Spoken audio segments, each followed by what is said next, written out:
ॐ पार्थाय प्रतिबोधितां भगवता नारायणेन स्वयं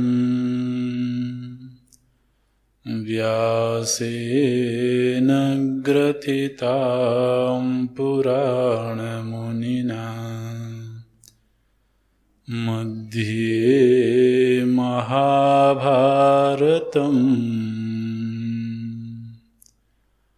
अद्वैतामृतवर्षिणीं भगवती अष्टादशाध्यायिनी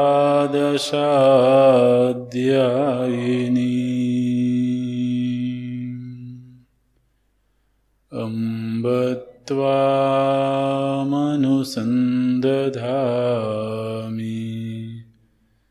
भगवद्गीते भवद्वेषिणी।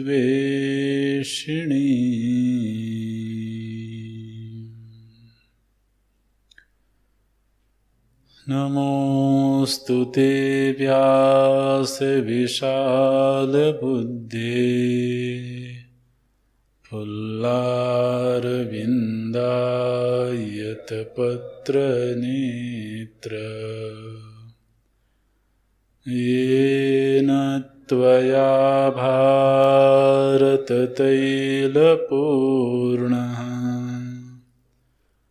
प्रज्वालितो ज्ञानमयः प्रदीपः प्रपन्नपारिजाताय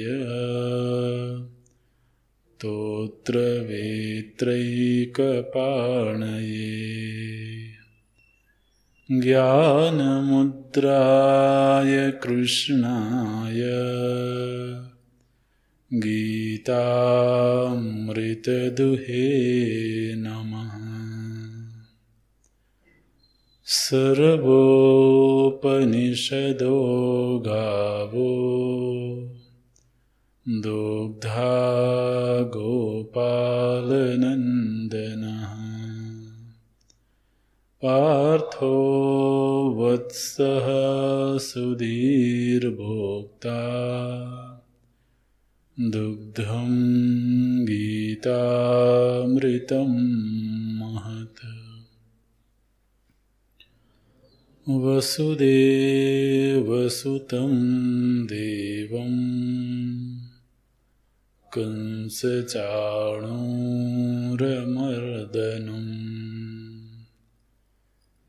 देवकी परमानन्दं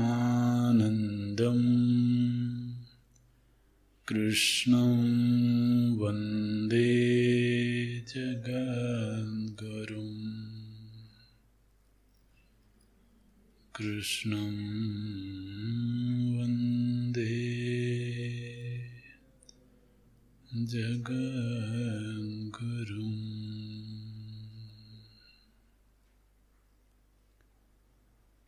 श्रीभगवानुवाच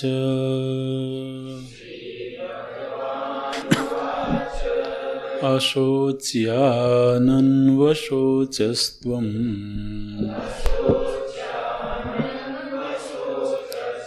प्रज्ञावादांश्च भाषसे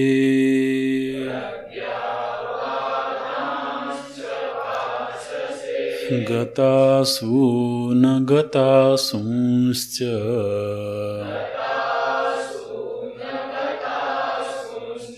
नानुशोचन्ति पण्डिताः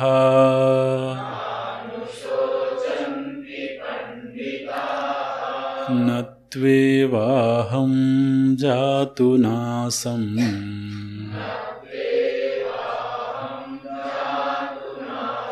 न त्वं नेमे जनाधिपाः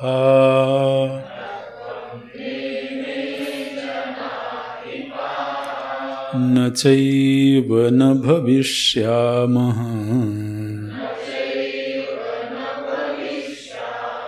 सर्वे वयमतः परम् देहिनोऽस्मिन् यथा देहे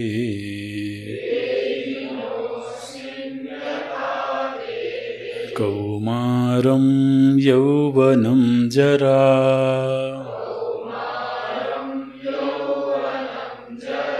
तथा देहान्तरप्राप्तिः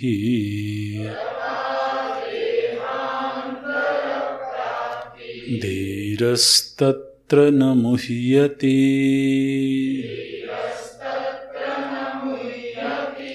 तथा देहान्तरप्राप्तिः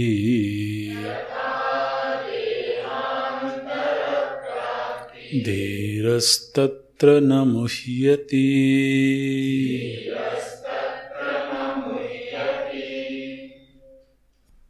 न शोच्य अशोच्यः भीष्मद्रोणादयः सद्वृत्तत्वात् परमार्थरूपेण च नित्यत्वात् तान् अशोच्यान् अन्वशोचः अनुशोचितवान् असि ते म्रियन्ते मन्निमित्तम् अहं तैः विना भूतः किं करिष्यामि राज्यसुखादिना इति। त्वं प्रज्ञावादान् प्रज्ञावतां बुद्धिमतां वादाञ्च वचनानि च भाषसे तद् मौढ्यं पाण्डित्यं च विरुद्धम् आत्मनि दर्शयसि उन्मत्त इव इति अभिप्रायः। यस्माद् गतासून् गतप्राणान् मृतान् अगतासून् अगतप्राणान् जीवतः च न अनुशोचन्ति पंडिताः आत्मज्ञाः। पंडा आत्मविषया बुद्धिः येषां ते हि पंडिताः पाण्डित्यं निर्विद्य इति श्रुतेः। परमार्थतः तु नित्यान् अशोच्यान् अनुशोचसि अतो मूढः असि इति अभिप्रायः। कुतः ते अशोच्याः यतो नित्याः कथम् न तु एव जातु कदाचित् अहं न आसम् किन्तु आसम् एव अतीतेषु देहोत्पत्तिविनाशेषु नित्यम् एव अहम् आसम् इति अभिप्रायः। तथा न त्वं न आसीः किन्तु आसीः एव तथा न इमे जनाधिपाः न आसन् किन्तु आसन् एव तथा न च एव न भविष्यामः किन्तु भविष्यामः एव सर्वे वयम् अतः अस्माद् देहविनाशात् परम् उत्तरकाले अपि त्रिषु अपि कालेषु नित्या आत्मस्वरूपेण इति अर्थः।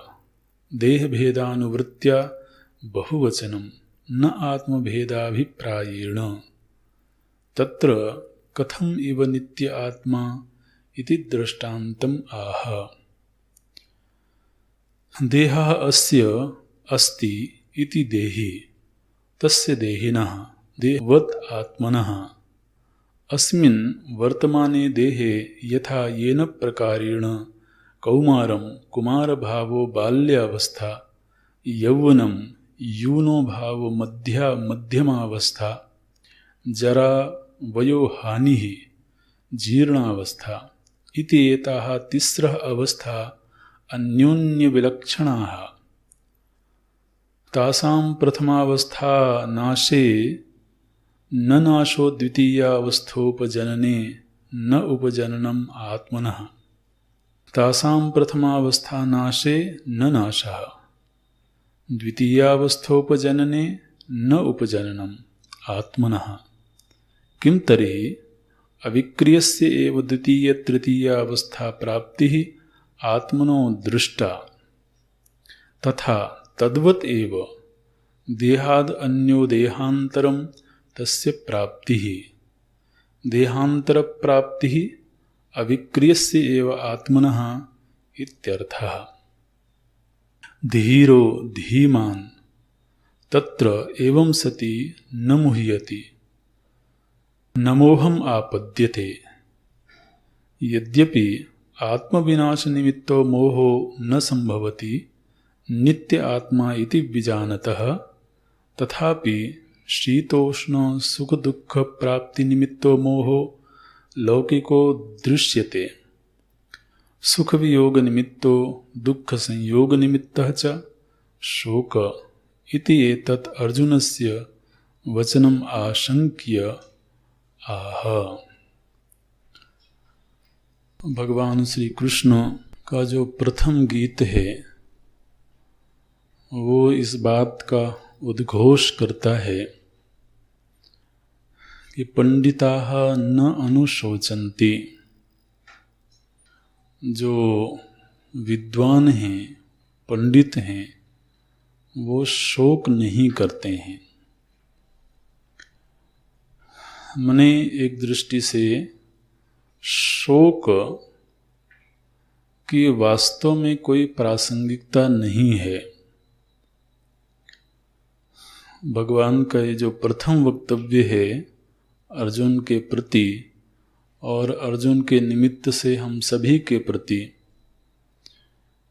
कि जो शोक नाम की चीज है ये वास्तव में समझदारी से उत्पन्न विचार नहीं है।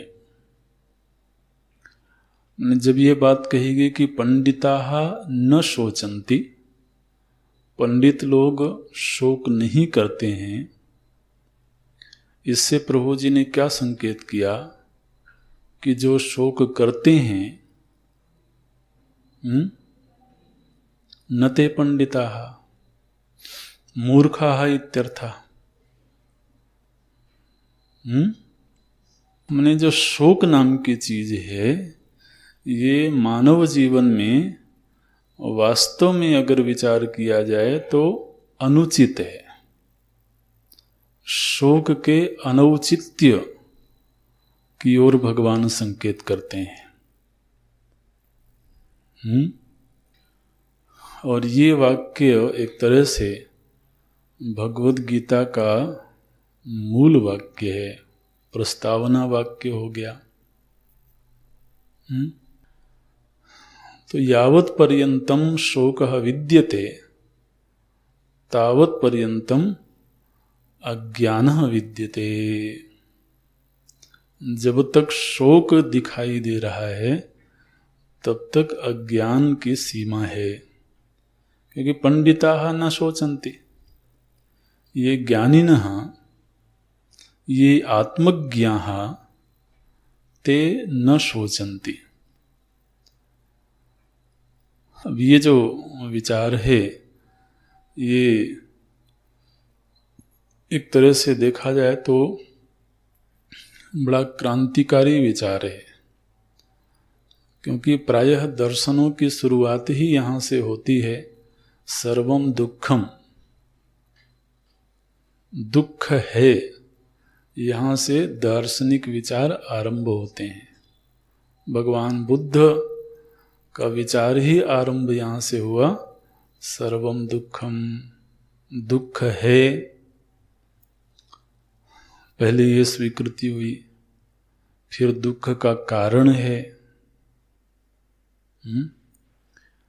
तो एक चीज है ये स्वीकृति हो गई और उसको कारण बता करके सिद्ध किया गया कि हाँ है,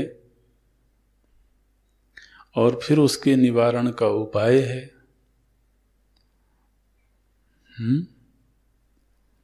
और फिर उसका निवारण करना चाहिए। ये चार आर्य सत्य इस तरह से बताए गए।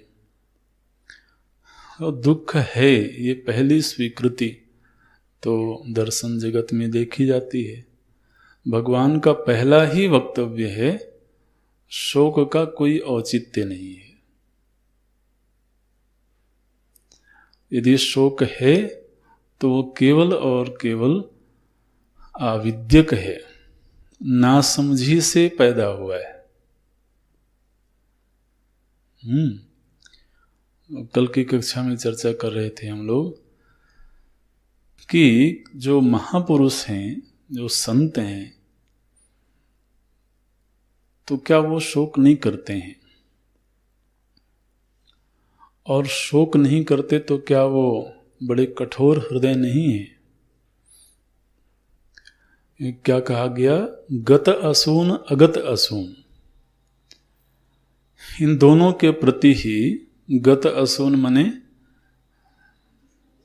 जिसका प्राणांत हो गया, इसका उत्प्रेक्षा से आप ले लेना कि जो चीज नष्ट हो गई, केवल मनुष्य से ही जोड़ के नहीं देखना, क्योंकि शोक केवल मनुष्य को लेकर के ही नहीं होता है, वस्तुओं को लेकर के भी होता है, स्थान विशेष को लेकर भी होता है, मन की एक विशेष स्थिति को लेकर के भी होता है।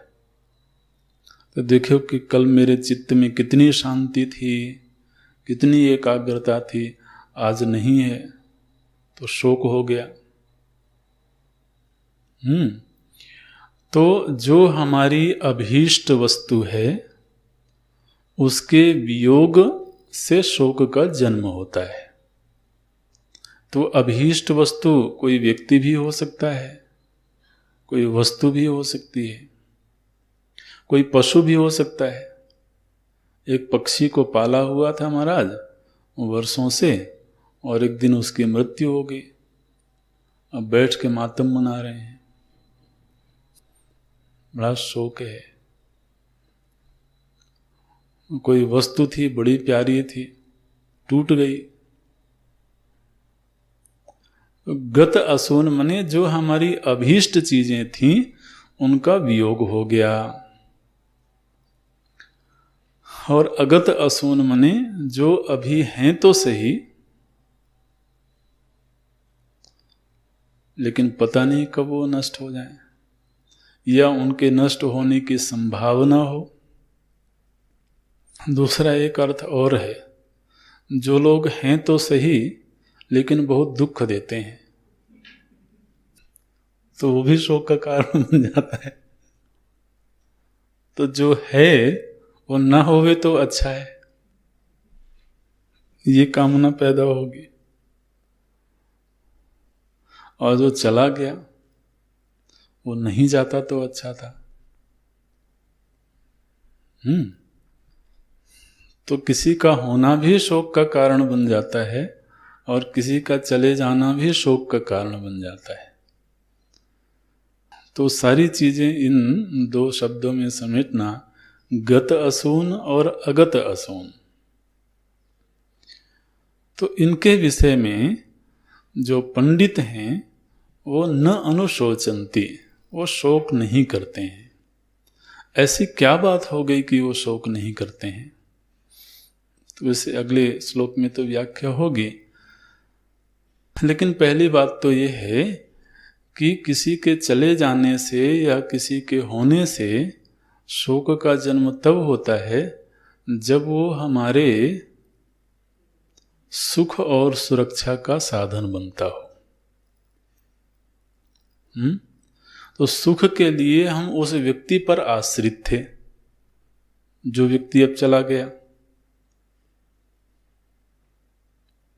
तो सुख का आश्रय हमारा कोई व्यक्ति बनेगा, कोई वस्तु बनेगी, कोई स्थान विशेष बनेगा, तो निश्चित रूप से उसके चले जाने से तो सुख चला गया, तो शोक का हेतु बनेगा। अब जो आत्मज्ञ महापुरुष हैं वो सुख के लिए किसी व्यक्ति पर आश्रित ही नहीं है। ये पहला ही श्लोक महाराज बिल्कुल पारमार्थिक श्लोक है। पंडिता माने आत्मज्ञा, भगवान भाष्यकार यही व्याख्या करते हैं। आत्मज्ञा माने भगवान की इच्छा ये है, शुभेच्छा ये है कि आप आत्मज्ञ बनो। और जब तक आत्मज्ञ नहीं बनोगे तब तक कार्पण्य दोषोपहत स्वभाव, ये रोना रोते रहोगे।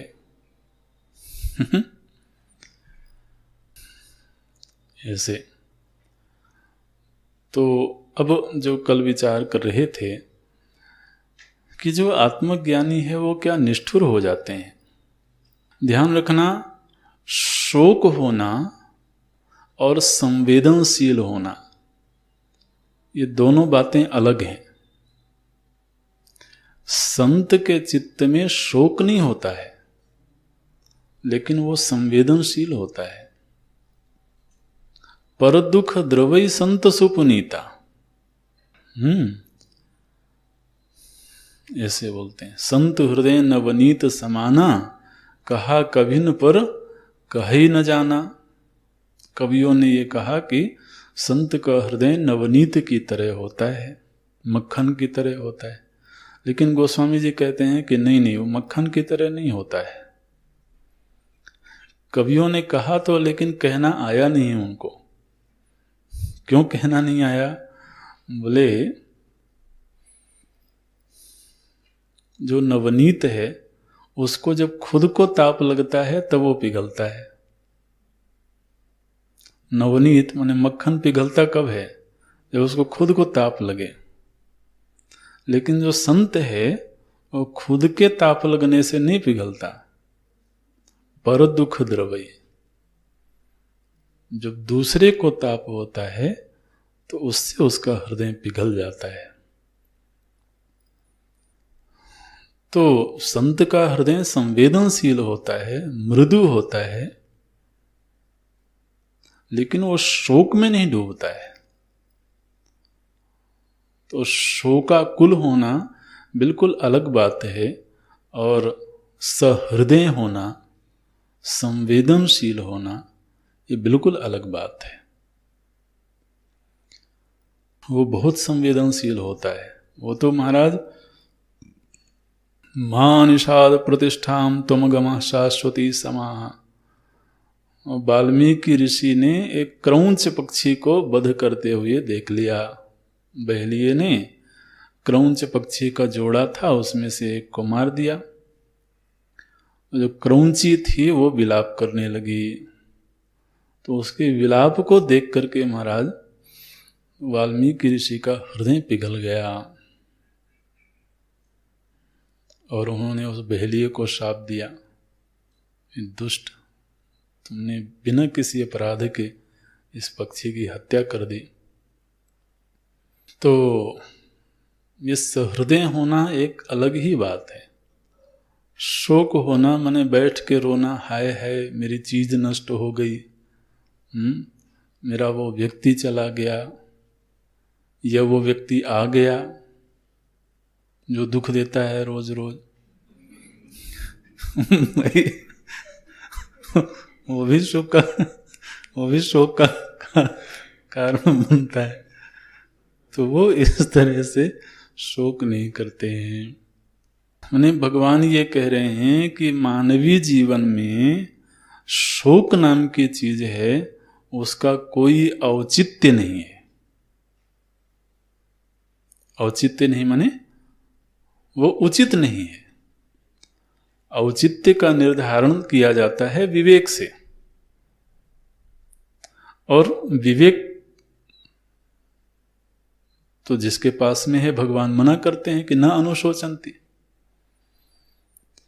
अर्जुन, तुम शोक कर रहे हो, और तुम उनके लिए शोक कर रहे हो जो वास्तव में शोचनीय नहीं है। तो ध्यान देना कि कई बार ये जो मंत्र हैं, ये जो श्लोक हैं, गीता जी के आरंभ में ही भगवान के द्वारा गाए गए गीत हैं, ये कभी कभी लोगों को नीरस भी लगते हैं। वो इसलिए लगते हैं क्योंकि वो जीवन से नहीं जोड़ पाता है व्यक्ति उसको। तो जीवन का विज्ञान है भगवत गीता, और जीवन का विज्ञान है। वास्तव में ये कहना भी बहुत ठीक नहीं है। लोग ये चर्चा करते हैं ना कि गीता में भक्ति योग है, कि कर्म योग है, कि ज्ञान योग है। ये विद्वानों ने इस पर खूब मीमांसा करी। लेकिन वास्तव में जो उचित शब्द दिया जाएगा वो ये दिया जाएगा कि ये जीवन का विज्ञान है। जीवन में भक्ति है तो भक्ति की बात है, जीवन में कर्म है तो कर्म की बात है, जीवन में ज्ञान है, ज्ञान के तो समग्र जीवन की बात करती है गीता। तो पहला ही जो वक्तव्य एक तरह से प्रतिज्ञा वाक्य है भगवान का, पंडिताः न अनुशोचन्ति। और मनुष्य का वैभव ये है, मनुष्य की उपलब्धि ये है कि वो पंडित बने।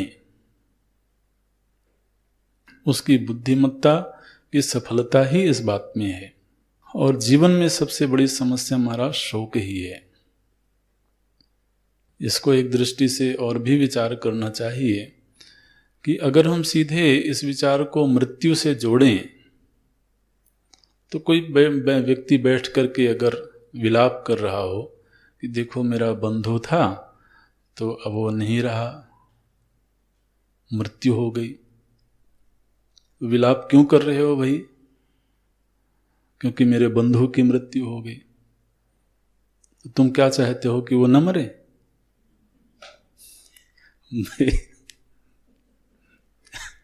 आप जरा विचार करो, तुम विलाप करो माने तुम चाहते क्या हो, ये बता दो।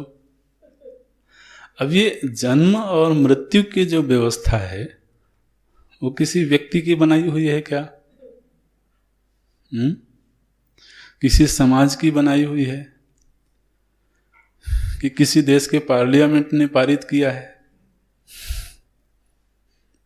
ये जो घटना है ये प्रकृति की बनाई हुई घटना है।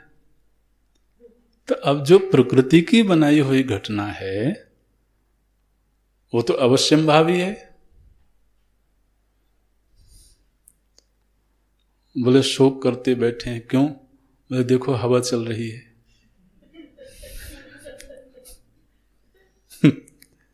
अब भाई वो एक प्रकृति की व्यवस्था है।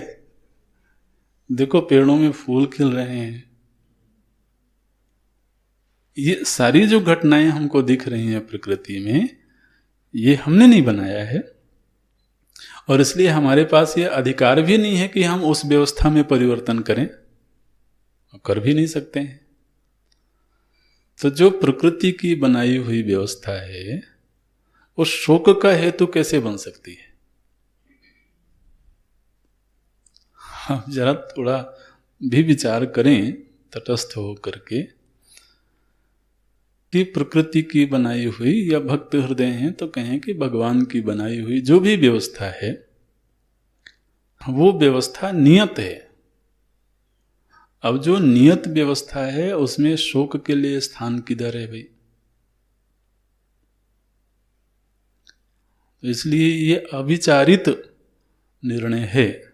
शोक जो है वो अविचारित अज्ञानजन्य निर्णय है। ये भगवान का एक तरह से प्रतिज्ञा वाक्य है, न अनुशोचन्ति पंडिताः। भगवान भाष्यकार लिखते हैं न शोच्याः अशोच्याः। जो शोक करने के योग्य नहीं होते हैं उनको बोला जाता है अशोच्य। यहां पर अर्जुन को सीधे संबोधित कर रहे हैं भगवान। तो अर्जुन किनके लिए शोक कर रहे हैं? बोले भीष्म द्रोणादयः। तो भीष्म द्रोण आदि के प्रति अर्जुन के मन में शोक का जन्म हो रहा है। वस्तुतः ये शोक के लायक बिल्कुल भी नहीं है। क्यों? क्योंकि सद्वृत्तत्वात् इन महापुरुषों का जीवन बहुत उदात्त रहा है, बहुत सात्विक जीवन रहा है। तो थोड़ी देर के लिए व्यावहारिक जीवन में ये स्वीकार भी कर लिया जाए कि देखो इसको अवसर मिला था लेकिन इसने अवसर को गंवा दिया। तो जिसे अवसर मिला और उस अवसर का लाभ नहीं उठा पाया तो वो शोक का कारण थोड़ी देर के लिए हो सकता है। लेकिन जिनका जीवन उदात्त रहा है, जिनका जीवन सात्विक रहा है और मृत्यु अवश्यंभावी घटना है, तो फिर वहां शोक की गुंजाइश कहां है? और पारमार्थिक दृष्टि से देखा जाए तो बोलते हैं परमार्थ रूपेण च नित्यत्वात्। आत्मदृष्टि से देखें तो वास्तव में ये नित्य है। तो जो वस्तु नित्य है वह शोक का हेतु कैसे बन सकती है? ये बोलते हैं परमार्थ रूपेण च नित्यत्वात् तान अशोच्यान अन्वशोचः अनुशोचितवान असि। तुम शोक कर रहे हो, क्या शोक कर रहे हो? बोले ते मरियंते, ये लोग मर जाएंगे। और कैसे मरेंगे? बोले मन निमित्तम, इनकी मृत्यु का कारण मैं बनूंगा। अर्जुन का शोक यही तो था कि ये लोग मृत्यु को प्राप्त हो जाएंगे, उनकी मृत्यु का कारण मैं बनूंगा, मन निमित्तम, और इनके बिना मैं कैसे राज्य और सुख का भोग कर पाऊंगा। अहम तैहि बिना भूतः किम करिष्यामि राज्य सुखादिना इति। तो इनकी मृत्यु हो जाएगी तो फिर राज्य और सुख मिल भी जाएगा, तो उनका भोग मैं कैसे करूंगा? इसलिए तुमको शोक हो रहा है। और जब तुम बातें करते हो तो कैसी बातें करते हो? त्वं प्रज्ञावादान प्रज्ञावताम बुद्धिमताम वादान। बुद्धिमान लोग जिस तरह की बातें करते हैं बिल्कुल तुम वैसी ही बातें कर रहे हो। वादान बुद्धिमताम वादान च वचनानि भाषसे।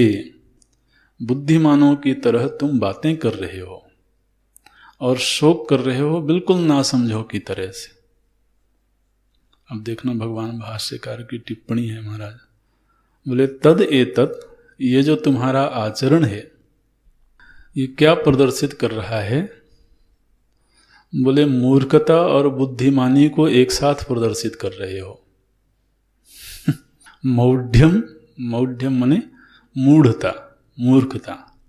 मौढ़्यम पांडित्यम च, मूढ़ता और पांडित्य, इन दोनों को हैं तो ये दोनों विरुद्ध। विरुद्धम आत्मनि दर्शयसि, अपने आप में तुम प्रदर्शित कर रहे हो। विरुद्ध दृश्य देखने को मिल रहा है। ये विरुद्ध दृश्य तो वास्तव में किसी पागल में ही दिखाई देता है। क्या बोलते? उन्मत्त इव इति अभिप्राय। उन्मत्त की भांति माने पागल की भांति तुम्हारा आचरण दिख रहा है। उन्मत्त इव इति अभिप्रायः। यस्मात् गतासून गत प्राणान मृतान अगतासून अगत प्राणान जीवतः च न अनुशोचन्ति पंडिताः। पंडिताः माने आत्मज्ञाः, जो आत्मज्ञ हैं वो पंडित हैं।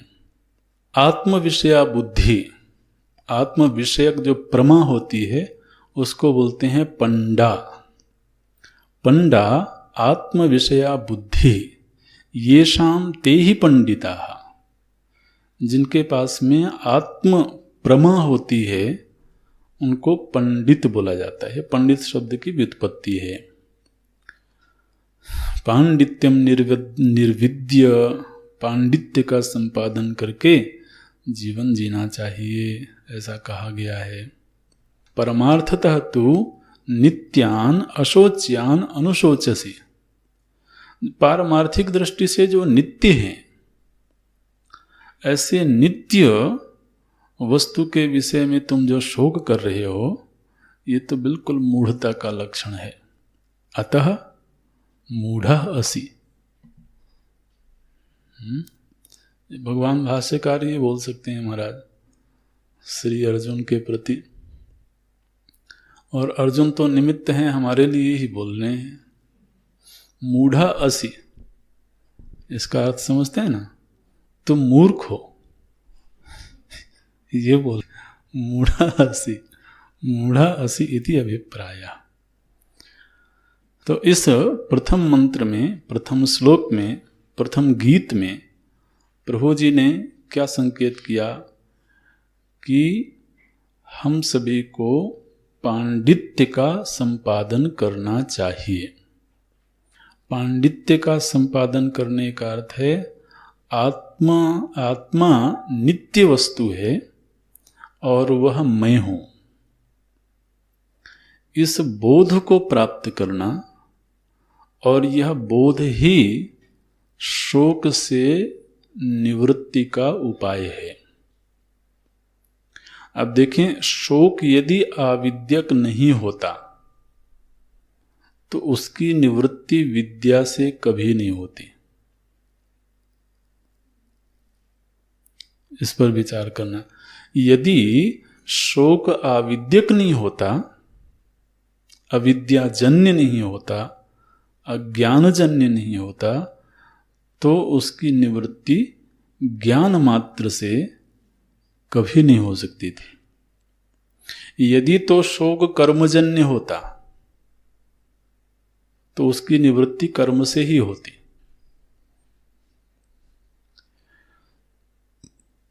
यदि शोक का कारण कोई व्यक्ति होता,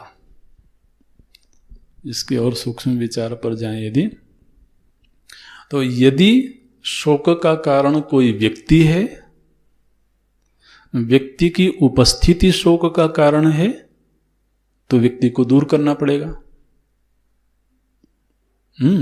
और व्यक्ति की अनुपस्थिति शोक का कारण है, तो उसको पास में लाना पड़ेगा। ठीक है ना? ऐसे अगर कोई घटना शोक का कारण है तो उस घटना को परिवर्तित करना पड़ेगा। कोई स्थान शोक का कारण है तो स्थान बदलना पड़ेगा। कोई काल विशेष शोक का कारण है तो काल भेद करना पड़ेगा। ये मुख्य रूप से जो दार्शनिक जगत का मुख्य विचारणीय विषय होता है, उसी को भगवान ने उठाया है। शोक का, या और सरल अर्थ करें तो दुख का कारण हम किसको देखते हैं। यदि कोई कर्म विशेष दुख का कारण है तो कर्म विपर्यय करना होगा। कोई मनोवृत्ति शोक का कारण है तो मनोवृत्ति में परिवर्तन करना पड़ेगा। शोक की अनुभूति हो रही है वो ठीक है अपनी जगह पर, लेकिन उस घट रही घटना का निमित्त हम किसको ठहराते हैं। हम जिसको उसका निमित्त निश्चित करेंगे उसी में परिवर्तन करना होगा। ये विचार समझ में आ रहा है? तो यदि मृत्यु नाम की घटना शोक का कारण है, तो क्या हमारे पास में उस घटना को परिवर्तित करने की स्वातंत्र्य है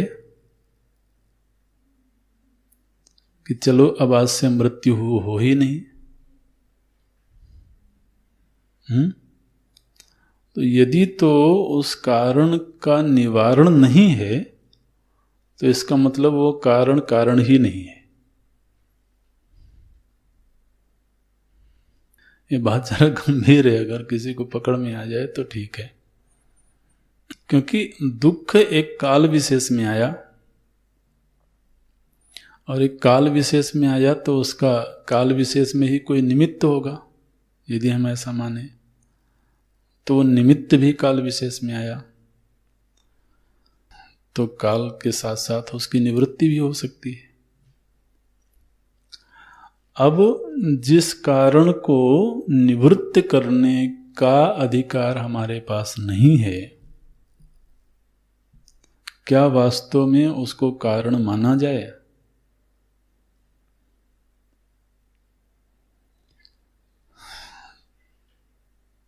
तो यही देखना पड़ेगा कि शोक का कारण मृत्यु नहीं है तो क्या है?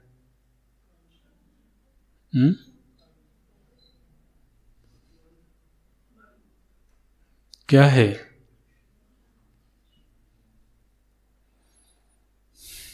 कोई नहीं बोल पा रहा है।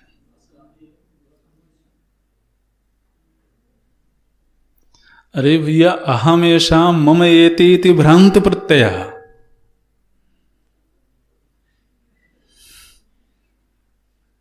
बड़ी निराशा की बात है। यही तो पढ़ा है अभी प्रस्तावना में। शोक मोह की जो वृत्ति है उसके पीछे बीज क्या है? अहम येषाम मम एते इति भ्रांत प्रत्यय। तो ये मेरे हैं और मैं इनका हूं, ये जो भ्रांत प्रत्यय है, अज्ञानजन्य प्रत्यय है, यही शोक मोह को जन्म दे रहा है। पारमार्थिक दृष्टि से जब मैं और तुम का भेद ही नहीं है तो फिर अहम येषाम मम एते इस प्रत्यय की संभावना किधर है? भाई अहम येषाम मम एते इस भ्रांत प्रत्यय की संभावना तो तब खड़ी होती है जब हमें नानात्व का बोध हो रहा हो, और नानात्व के बोध को हम पारमार्थिक रूप से स्वीकार करें। जब एक एव आत्मा ये बोध हो गए तो नानात्व की संभावना किधर है? और अनेकत्व नहीं होने पर ये मैं रहा, ये तुम रहे, ये वो रहे, ये विभाग कहां से पैदा होगा?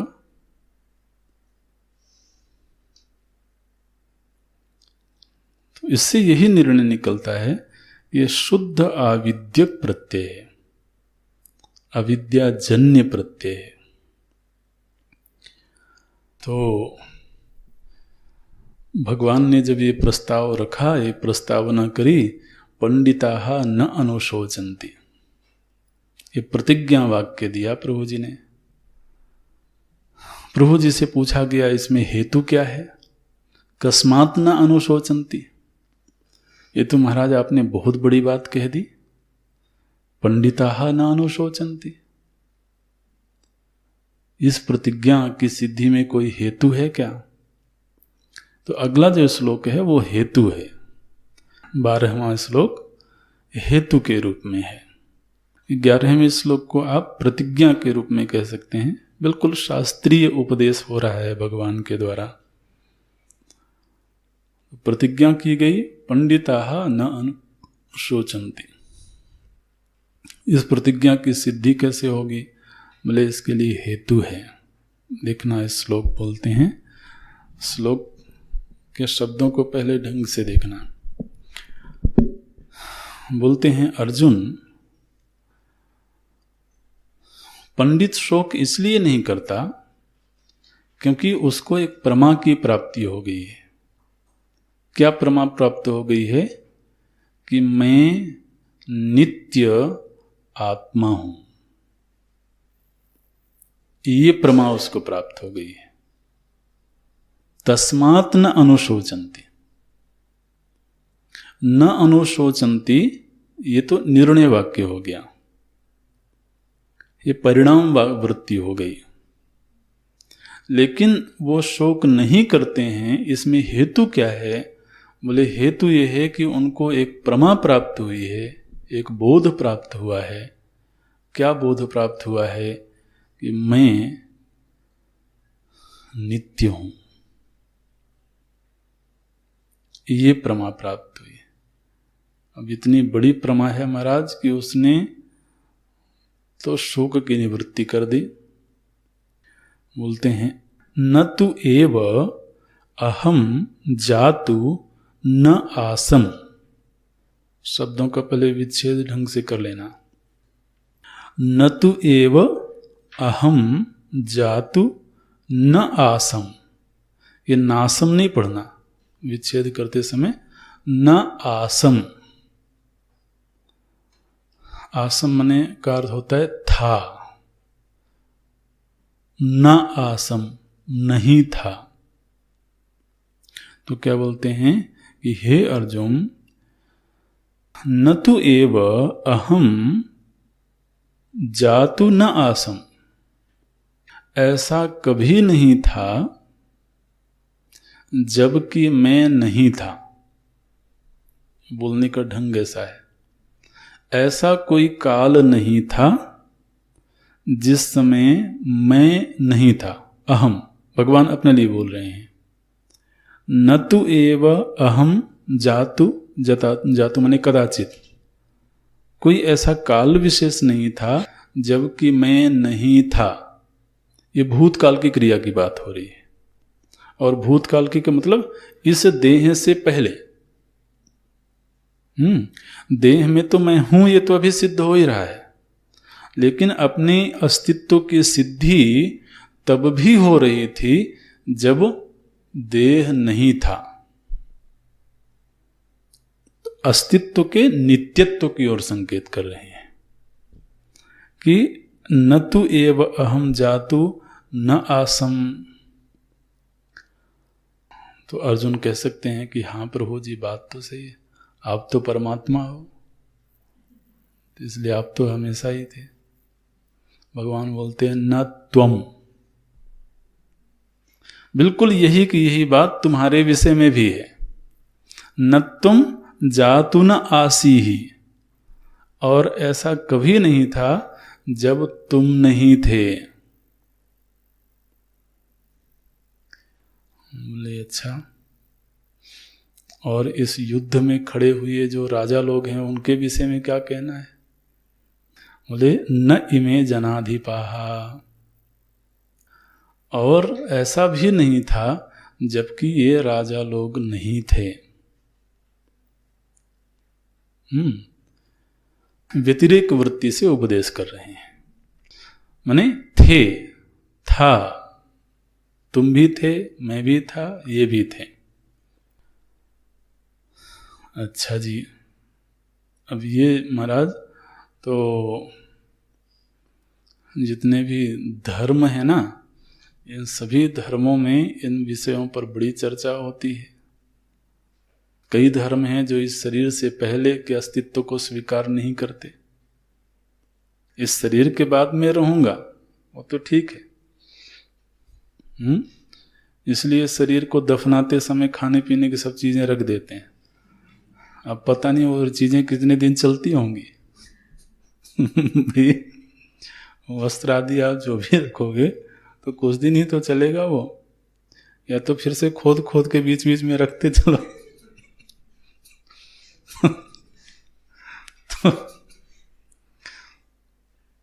तो अब कोई ना कोई दार्शनिक मान्यता है।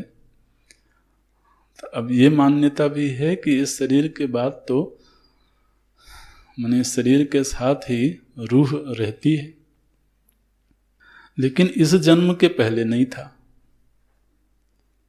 अब ये बड़ी विचित्र बात है। कोई कहेगा इस शरीर के पहले भी नहीं था, इस शरीर के बाद भी नहीं रहेगा। अब ये वैदिक सनातन धर्म की मान्यता क्या है, वो भगवान की वाणी में सुनिए।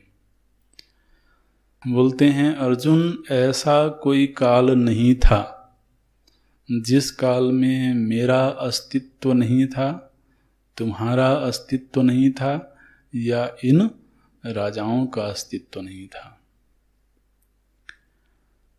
बिल्कुल ये परमार्थ दृष्टि जब तक प्राप्त नहीं होगी तब तक शोक से निवृत्ति नहीं हो सकती है। और तुम्हें भय क्या लग रहा था कि ये नहीं रहेंगे? सुनो, न च एव न भविष्यामः, और हम सभी लोग सर्वे वयम अतः परम, अतः परम, अतः परम माने इस शरीर के बाद, या इस क्षण के बाद, वयम सर्वे न भविष्यामः, हम सभी लोग नहीं रहेंगे, न च एव, ऐसा भी नहीं है। तो इस शरीर से पूर्व हम नहीं थे, ये सोचना गलत है। इस शरीर के बाद हम नहीं रहेंगे, ये सोचना गलत है। अब भाई वर्तमान के विषय में तो सोच नहीं सकते कि हम नहीं हैं। इसलिए वर्तमान के विषय में तो कोई चर्चा करने की बात नहीं है। अब समस्या कहाँ खड़ी होती है कि प्रत्यक्षाश्रित होने के कारण ये जो हमारी मान्यता है कि मैं अभी ही हूँ, जन्म से पहले नहीं था या मृत्यु के बाद नहीं रहूंगा, ये जो मान्यता है, इस मान्यता में हेतु क्या है? केवल प्रत्यक्षाश्रित बुद्धि। प्रत्यक्ष प्रमाण को ही प्रबल प्रमाण के रूप में हमने स्वीकार किया हुआ है। तो इसलिए नेत्र गोचर चूंकि अभी शरीर हो रहा है तो लगता है कि मैं हूं। तो प्रत्यक्षाश्रित होकर के यदि रहोगे तो फिर शोक मोह जिंदाबाद है। हाँ, लेकिन यदि तो प्रत्यक्ष से आगे भी कोई प्रमाण है ऐसा मानते हो तो अनुमान प्रमाण ही इस बात की सिद्धि कर देगा। श्रुति या स्मृति तक जाने की जरूरत नहीं पड़ेगी, अनुमान प्रमाण ही इस बात की सिद्धि कर देगा कि शरीर के पहले थे। अभी उस पर ज़्यादा चर्चा नहीं करेंगे। लेकिन तो और भगवान तो अब देखिए भगवान की श्रीमुख वाणी है, इससे बड़ा प्रमाण और क्या हो सकता है। हमारे नेत्र आदि प्रमाणों की गति ही क्या है। जो सर्वज्ञ परमात्मा हैं, जब उनकी वाणी ये बात कह रही है तो परम प्रमाण तो वही है। अब फिर समस्या कहाँ आती है? समस्या यहां आती है कि जब हम मैं को केवल शरीर से ही जोड़ करके पहचानते हैं तब भी यह समस्या खड़ी होती है। जब मैं की व्याख्या की जाएगी तो व्याख्या केवल शरीर संबंधी होगी, तो फिर ये प्रश्न खड़ा होगा, नहीं उस शरीर का तो जन्म हुआ है हमको मालूम है और एक काल में नष्ट हो जाएगा, ये भी नियत ही है।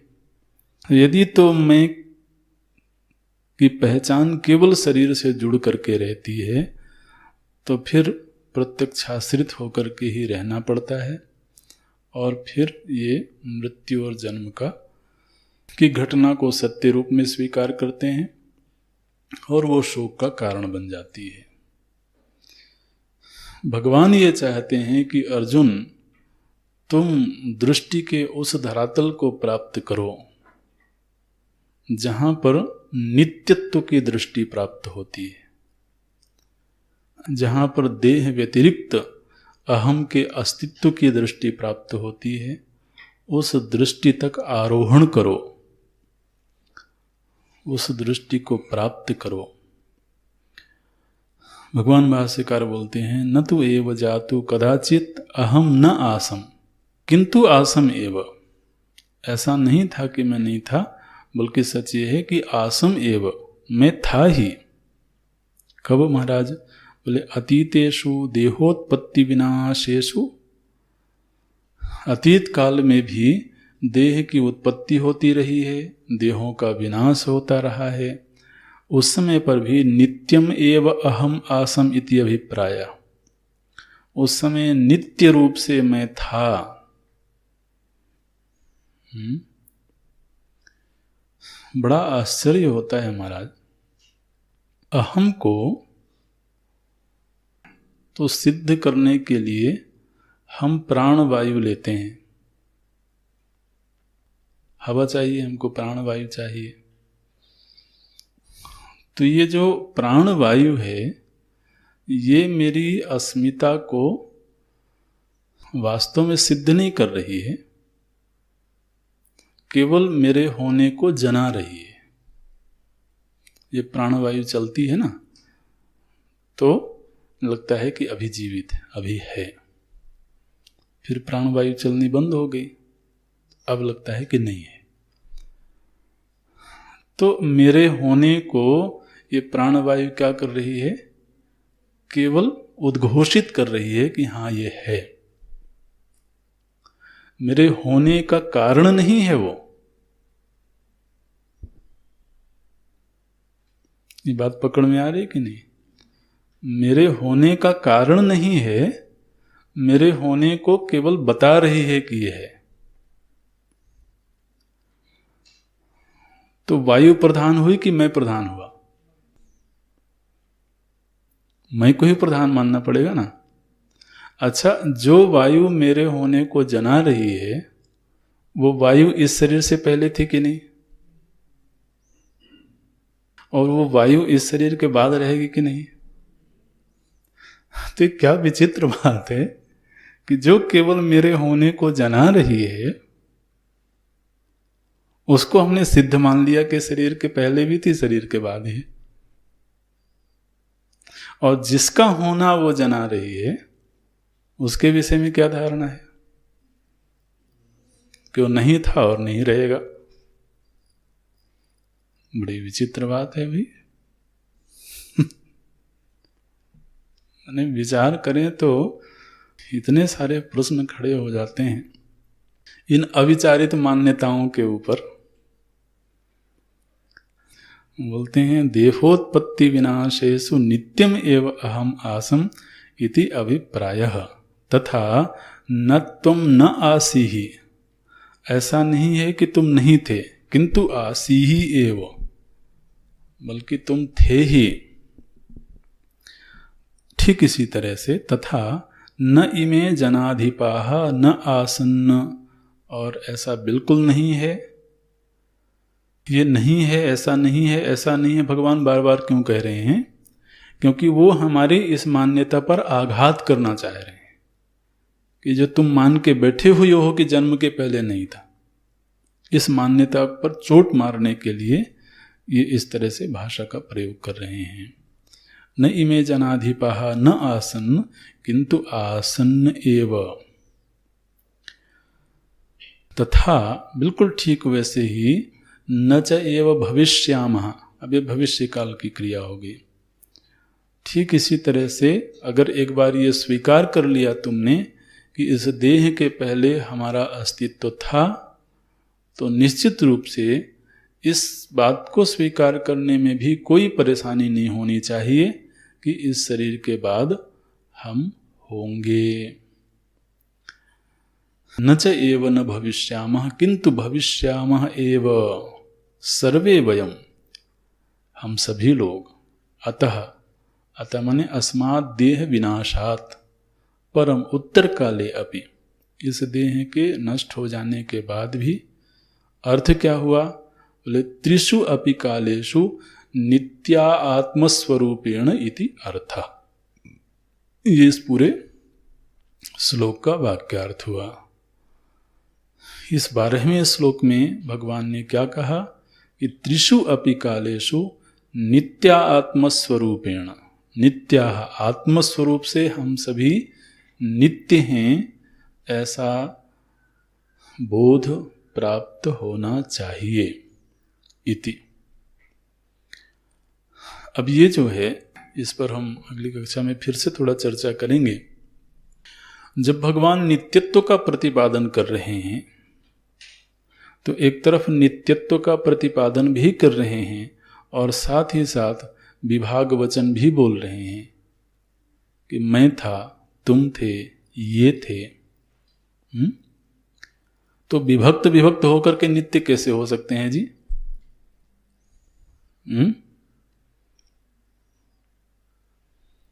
नित्य वस्तु क्या विभक्त होती है? इस पर बड़ी मीमांसा है। इस श्लोक पर, इस 12वें श्लोक पर तो पूज्य श्री रामानुजाचार्य जी ने बड़ा सुदीर्घ भाष्य लिखा, और चूंकि उनके दर्शन में ये बात स्वीकृत है कि ये सब पृथक पृथक हैं, विभाग की स्वीकृति है पारमार्थिक रूप से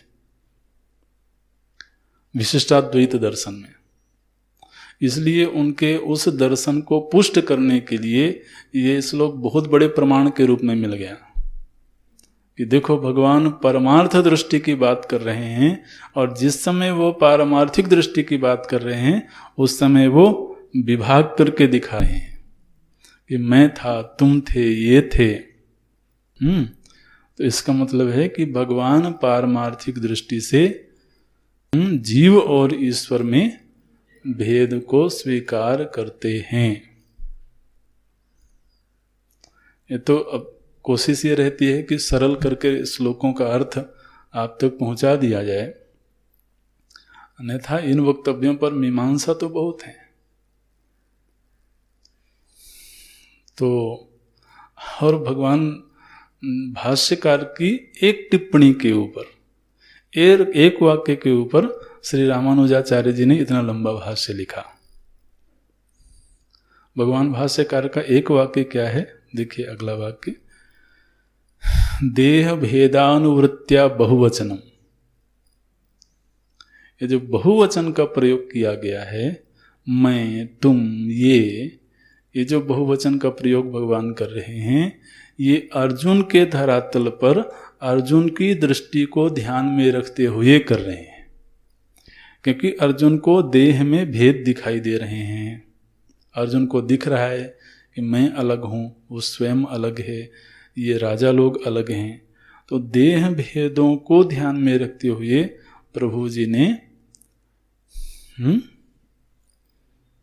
अनेक की बात करी है। देह भेदानुवृत्त्या, इस वचन को अंडरलाइन कर लेना। ये जो बहुवचन का प्रयोग हुआ है, ये देह भेदानुवृत्त्या, देह भेद का अनुवर्तन करते हुए, न आत्मभेद अभिप्रायेण, आत्मा के भेद की स्वीकृति नहीं है। ये जो भेद की बात है, बहुवचन की बात है, ये केवल देह भेद को ध्यान में रख करके प्रभु जी ने ये वक्तव्य दिया है। तो अब ये भाष्य तो सबसे प्राचीन भाष्य है, फिर विशिष्टाद्वैत, द्वैत आदि जो भाष्य आए, उनके आचार्य आए, वो बाद में आए।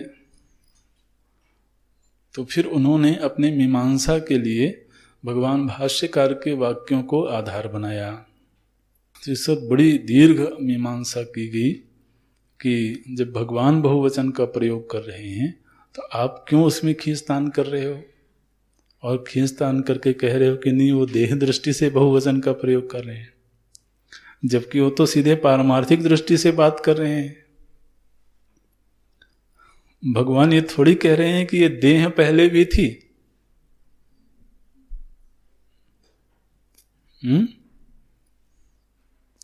आपको विचारों में ज्यादा नहीं उलझाएंगे, लेकिन कभी मन होता है कि उलझाना भी चाहिए। भाई भगवान तो किसको कह रहे हैं कि शरीर के पहले भी था? तो शरीर के पहले तो आत्मा की ही बात कर रहे हैं, और उस समय पर विभाग करके बता रहे हैं कि मैं था, तुम थे, ये थे।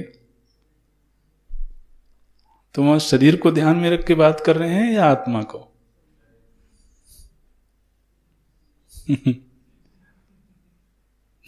आत्मा को ध्यान में रख के कह रहे हैं ना, कि पहले भी था और बाद में भी रहेंगे, और साथ ही साथ बहुवचन का प्रयोग कर रहे हैं। इसका मतलब आत्मभेद को पारमार्थिक रूप से स्वीकार कर रहे हैं। ऐसे श्री रामानुजाचार्य जी ने तो प्रस्तावना करी, और फिर उस पर एक लंबी मीमांसा हुई, और श्रुतियों का उदाहरण दे करके उन्होंने उस वक्तव्य को सिद्ध किया। नित्यो नित्यानाम चेतनश्चेतनानाम एको बहूनाम यो विदधाति कामान, इस तरह से श्रुतियां आती हैं। भगवान भाष्यकार की दृष्टि यह है कि चूंकि भगवान अभी जिसको समझा रहे हैं, इस दृष्टि को हमें पकड़ के रखना है, जिसे जहां आवश्यकता होगी तो हम चर्चा भी करेंगे। तो चूंकि अभी जिसको भगवान संबोधित कर रहे हैं, उसकी बुद्धि में अनेकत्व का भाव बना हुआ है।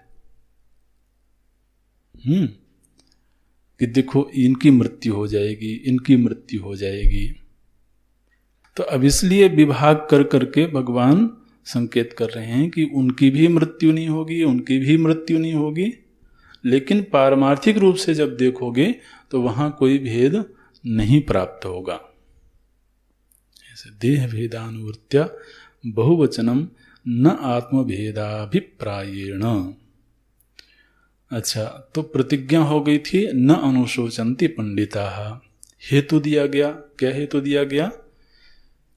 कि उनको एक प्रमा की प्राप्ति है। नित्योस्मि, ये बोध उनको प्राप्त है, और यही बोध शोक से मुक्त कर देता है। तो हेतु दे दिया गया। अब अगले श्लोक में दृष्टांत देते हैं। ये विचार की व्यवस्था है।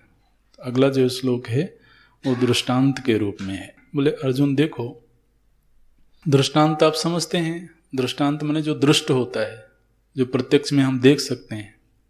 माने हेतु को सिद्ध करने के लिए जब कोई दृष्ट घटना हमारे सामने होती है तो उसको दृष्टांत बोलते हैं। जो प्रतिज्ञा है वो अभी सिद्ध नहीं है, पर्वतो वह्निमान, ये भी सिद्ध नहीं है, लेकिन उसको सिद्ध करने के लिए हेतु दिया गया धूमवत्वात्। तो अब ये जो हेतु है, इस हेतु की घटना प्रत्यक्ष में कहीं दिखी क्या? तो दृष्टांत दिया जाएगा जो दृष्ट होवे। तो हमने महानस में देखा कि वहां अग्नि और धुएं का साहचर्य था। तो इसी तरह से जब भगवान ये कह रहे हैं कि देह के नष्ट होने से अहम का अस्तित्व नष्ट नहीं होता है, ये हेतु दिया, तो इस हेतु कहीं दृष्टांत में सिद्ध होता हुआ देखा क्या? तो दृष्टांत देते हैं। बोले देखो भाई, अपने किशोरावस्था की तस्वीर देखना जरा, कहीं खोजने से मिल जाए। तो अपने किशोरावस्था की 8 वर्ष 10 वर्ष की अवस्था की कोई तस्वीर हो तो देखना। तो क्या देखोगे? तो क्या लगेगा? अरे ये मैं ही हूं।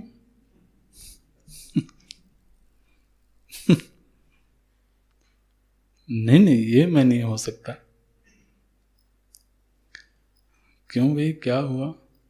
बोले ये तो कोई और है, मैं तो कोई और हूं। तो बोलते हैं जिस तरह से इस देह में रहते हुए ही स्वयं तुमने इस बात का अनुभव किया है कि तुम कई बार बदल गए लेकिन नहीं बदले। देहिनः अस्मिन् देहे यथा कौमारम यौवनम जरा। देहिना मतलब जो देहधारी है, देह जिसका है उसको देही बोलते हैं। तो ये जो देही है, ये इस देह में रहते हुए ही इस बात का अनुभव करता है। क्या अनुभव करता है? बोले कौमारम, कुमार अवस्था थी एक समय में, फिर क्या हुआ? बोले जो कुमार था वो मर गया। नहीं, बिल्कुल सही है। कुमार जब मरा तभी युवा आया। अब वो तो घटना इतनी सूक्ष्म घट रही होती है कि हमको उस पकड़ में नहीं आता है। लेकिन कुमार जब तक मरेगा नहीं, तब तक युवा कहां से आएगा? और फिर आगे भी सोच लो। तो युवा जब तक मरेगा नहीं, तब तक जरा कैसे आएगी? तो ये तो प्रत्यक्ष में ही हम देख रहे हैं कि एक की मृत्यु हुई तब दूसरा आया। लेकिन ऐसी घटना घटते हुए भी जो मैं है उसमें ये अनुभूति नहीं हुई कि मैं की मृत्यु हुई है। ये दृष्टांत दे रहे हैं। तो एक मृत्यु सदृश ही एक घटना घट रही है, बिल्कुल मृत्यु सदृश। लेकिन ऐसी घटना घटते हुए भी तुमने कभी बैठ के शोक नहीं किया। जब 12-13 वर्ष के हुए थे, उस समय एक दिन बैठ के शोक करना चाहिए था। क्या शोक करना चाहिए था? देखो देखो किशोर अवस्था मर गई। तुमने बिल्कुल शोक नहीं किया। तो क्यों नहीं शोक किया? क्योंकि एक जगह मृत्यु की घटना घटते हुए भी दूसरी तरफ यह वृत्ति बनी हुई थी कि मैं नित्य हूं। तो यथा एवं तथा, तथा माने ठीक वैसे ही, तथैव देहांतर प्राप्ति, ठीक इसी तरह से इस देह के बाद पुनः देहांतर की प्राप्ति होगी। ध्यान रखना, देहांतर की प्राप्ति इस देह में रहते हुए भी हुई है। किशोरावस्था भी एक देह है और युवावस्था भी एक देह है, और दोनों एक दूसरे से विलक्षण है। इसलिए देह से देहांतर की प्राप्ति इस देह में रहते हुए भी हुई है।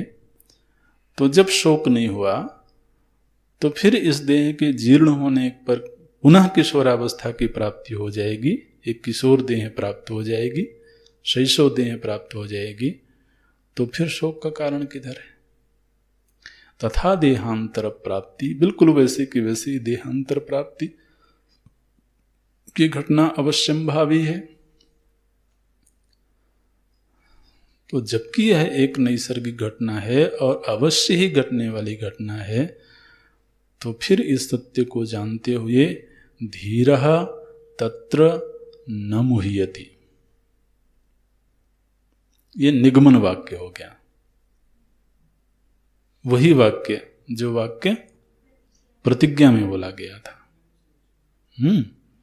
तो जो प्रतिज्ञा वाक्य होता है वही निगमन वाक्य होता है। तो ये बोलते हैं, वहां पर शब्द था पंडिताः, यहां शब्द है धीरः। धीरः तत्र न मुह्यति, तत्र माने उस घटना में, जो घटना उसके अनुभव में है, जो प्रकृति के निमित्त से घट रही है, वो उसके शोक का या मोह का कारण नहीं बनता है। ओम